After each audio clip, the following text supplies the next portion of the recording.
हिंदू धर्म में बहुत से त्योहार और पर्व मनाए जाते हैं। हम सभी लोग बहुत खुशी से और बेसब्री से अपने त्योहारों का इंतज़ार करते हैं, लेकिन जैसे ही हमारे त्योहार पास आने लगते हैं हम सभी के मन में एक चीज़ और एक संशय बैठ जाता है कि क्या शुभ मुहूर्त है उसे मनाने का, किस मुहूर्त में ये चीज़ें मनानी चाहिए। क्योंकि आजकल सभी लोगों के मन में ये बैठ गया है क्योंकि त्योहार है, अगर वो अपने समय अपने मुहूर्त में ना मनाया गया तो उसका इतना जो चीज़ है लाभ है वो शायद हमें ना मिले।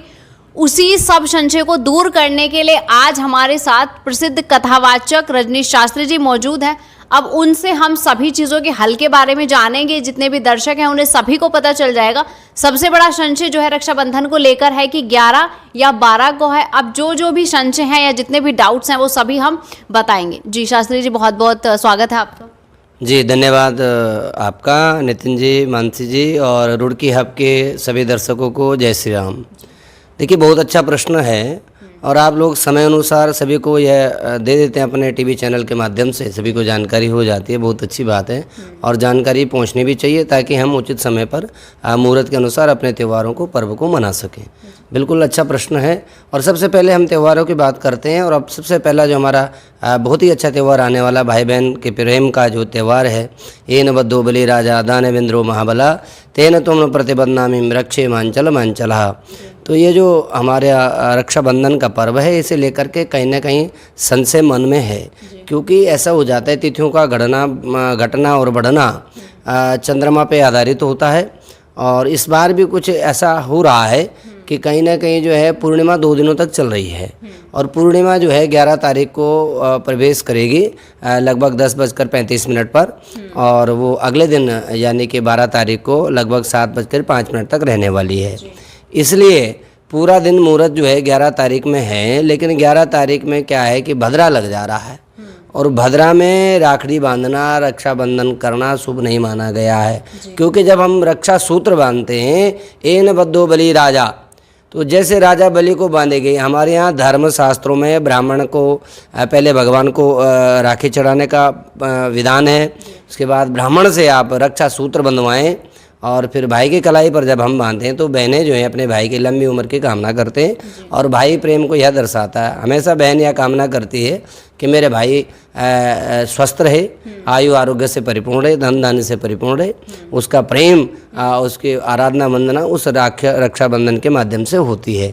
तो भद्रा काल में ये शुभ नहीं माना गया। रात्रि 8:30 बजे तक भद्रा का वास होने के कारण, चूँकि रात्रि काल में राखी बांधना मुझे नहीं लगता शुभ है। हमारे श्री बालाजी ज्योतिष अनुसंधान केंद्र की ओर से सभी दर्शकों को यह संदेश है कि जो रक्षाबंधन का पर्व है वो 12 तारीख को मनाना शुभ रहेगा, क्योंकि उदया तिथि है। वैसे मुहूर्त तो लगभग 7, सवा 7 बजे तक रहेगा, लेकिन चूंकि वो उदया तिथि है और उदया तिथि को आप पूरे दिन भी मना सकते हैं।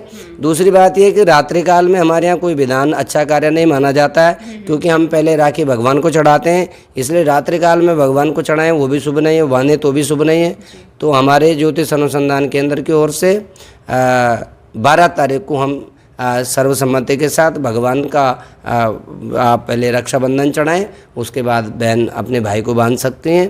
तो रखड़ी भगवान को चढ़ाने में, इसलिए मेरे हिसाब से 12 तारीख का जो दिन है वो श्रेष्ठ रहेगा। किस समय बहन अपने भाई की कलाई पर राखी बांधे? 12 तारीख को आपने शुभ मुहूर्त बता दिया है, समय भी बता दे बहनों को कि किस समय वो बहुत ही शुभ रहेगा। देखिए, जैसे मैंने बताया पूर्णिमा तिथि वो रात्रि में प्रारंभ हो रहा है, 8:30 के बाद भद्रा छूट रहा है, तो वहाँ रात्रि काल में मुझे नहीं लगता कि शुभ है मनाना। जो हमने सारा उसमें एनालिसिस किया और देखा तो जो उदया तिथि है चूँकि वो मान्य होती है, इसलिए उदया तिथि को मनाएं, पूरे दिन मनाएं, कोई दिक्कत नहीं। और बहुत अच्छे मुहूर्त में करना चाहते हैं तो प्रातःकाल से लगभग 7:15 बजे तक बहुत ही अच्छा मुहूर्त है, तो आप तक में मना सकते हैं। शास्त्री जी, हिंदू धर्म के जितने भी पर्व होते हैं वो अपने आप में ही बहुत पवित्र होते हैं, तो ऐसा क्यों हो जाता है कि कोई अशुभ मुहूर्त या इस मुहूर्त में सही नहीं है, या जो 2-2 दिन के जो पर्व होते हैं ये किस कारण से होते हैं? देखिए, अभी आगे जन्माष्टमी भी आने वाली है और जन्माष्टमी को लेकर भी लोग संशय करेंगे कहीं ना कहीं। देखिए, क्या होता है कि जैसे भगवान कृष्ण का जन्म हुआ है, भगवान कृष्ण का जन्म अर्धरात्रि में अष्टमी तिथि व्यापनी रोहिणी नक्षत्र था। अब क्या होता है कि किसी दिन जो है वो तिथि आ जाती है, किसी दिन आगे पीछे हो जाती है, कभी नक्षत्र आ जाता है।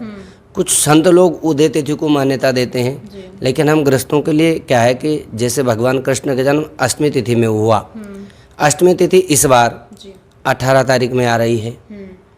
19 तारीख में न तो अष्टमी तिथि है ना ही रोहिणी नक्षत्र है, तो ये देखा जाए तो 18 तारीख में ही मनाना श्रेष्ठ रहेगा। तिथियों का चंद्रमा की गति पे ही आधारित होता है, तो कई बार वो तिथि घट और बढ़ने के कारण कहीं ना कहीं वो जैसे ये पूर्णिमा की तिथि इस बार पहले दिन आ जाएगी और अगले दिन वो रात्रि में रह करके प्रातःकाल में ही समाप्त हो जाएगी। जबकि अगर हम उसको गणना करेंगे तो 12 तारीख का दिन उसका अच्छा बैठता है, लेकिन चंद्रमा की कलाओं के कारण ये कहीं ना कहीं ऐसा हो जाता है। तो इसमें संशय वाली बात नहीं है। धर्माचार्य जो आपको बात कहते हैं हमें फॉलो करनी चाहिए। और जन्माष्टमी को लेकर भी मैं यही कहूँगा कि जन्माष्टमी भी संत लोग, वैष्णव लोग उदय तिथि को मान्यता देते हैं, जो कि 19 तारीख में। और इस बार तो जो हम गृहस्थ लोग हैं हमारे लिए 18 तारीख का दिन वो शुभ रहेगा, क्योंकि 18 तारीख में ही अष्टमी तिथि आ रही, नक्षत्र दोनों तिथियों में नहीं है। मेरे सवाल से पहले ही आपने जन्माष्टमी का जो संशय है लोगों के मन में वो दूर कर दिया है। अब एक सवाल और मैं आपसे पूछना चाहूँगी कि कहा जाता है कि अपनी श्रद्धा के अनुसार हमें भगवान की पूजा अर्चना करनी चाहिए। समय का क्या है, मन में सच्ची श्रद्धा होनी चाहिए, तो समय का जो लाभ है वो मिलता है पूजा अर्चना करने से। अपनी श्रद्धा के अनुसार जो भी पूजा करने वाले लोग हैं वो कर सकते हैं। देखिए, वो तो वैसे तो जिह्वा में हर समय भगवान का नाम होना चाहिए और रखना चाहिए। वो हमारे लिए बताया भी है कि यदि मानुष जन्म आपको प्राप्त हुआ है तो भगवान का नाम यस्मिन कस्मिन दिने मृत्यु और भक्ति श्रद्धा समन्वित, जब भी आपका मन शुद्ध है, भाव के साथ पवित्र है, भगवान का नाम लें, अर्चन करें। लेकिन हमारे यहाँ मुहूर्त चिंतामणि से लेकर अनेक शास्त्रों में ऐसा वर्णन है, यदि आप किसी कार्य को मुहूर्त के अनुसार करते हैं तो उसको जो लाभ की संभावना है या शुभ की संभावना है वो 1000 गुना अधिक हो जाती है जब किसी कार्य को हम उचित समय पर करेंगे। क्योंकि समय को ही बचाना, समय का ही सदुपयोग करके हम महान बनते हैं। जो भी व्यक्ति जीवन में कोई महानतम कार्य की ओर जाते हैं वो समय का सदुपयोग करके जाते हैं। इसलिए समय का सदुपयोग होना चाहिए। एक अच्छे मुहूर्त में यदि कोई कार्य किया जाएगा निश्चित रूप से हम लाभान्वित होंगे, हमें 1000 गुना उसका फल प्राप्त होगा। शास्त्री जी, सूर्यास्त के बाद पूजा अर्चना करनी सही रहती है? देखिए, अपने एक जैसे वो रात का समय है उसमें भी पूजा पाठ करते हैं, बहुत संत लोग करते हैं, हमारे लिए बताया गया है। लेकिन जैसे कोई पर्व आ रहा है, त्यौहार आ रहा है, तो रात्रि काल में, निशा काल हमारे लिए बहुत अच्छा नहीं माना जाता। हमारे लिए जो उदय काल है वो ज़्यादा शुभ माना जाता है, क्योंकि भगवान के पूजा पाठ के साथ हम दिन को प्रारंभ करते हैं। तो मेरे हिसाब से मैं आपके बातों को समझ पा रहा हूँ, तो मैं भी यही संदेश देना चाहूँगा दर्शकों के 12 तारीख को ही आप रक्षाबंधन का त्यौहार करें। बहुत बहुत धन्यवाद आपका शास्त्री जी। जितने भी दर्शकों ने देखा, किसी भी दर्शक के मन में अगर अब भी कोई संशय बचा हुआ है रक्षाबंधन या जन्माष्टमी को लेकर, जो नीचे दिए गए नंबरों से आप संपर्क करके रजनीश शास्त्री जी से अपने सभी संशय का समाधान पा सकते हैं। धन्यवाद।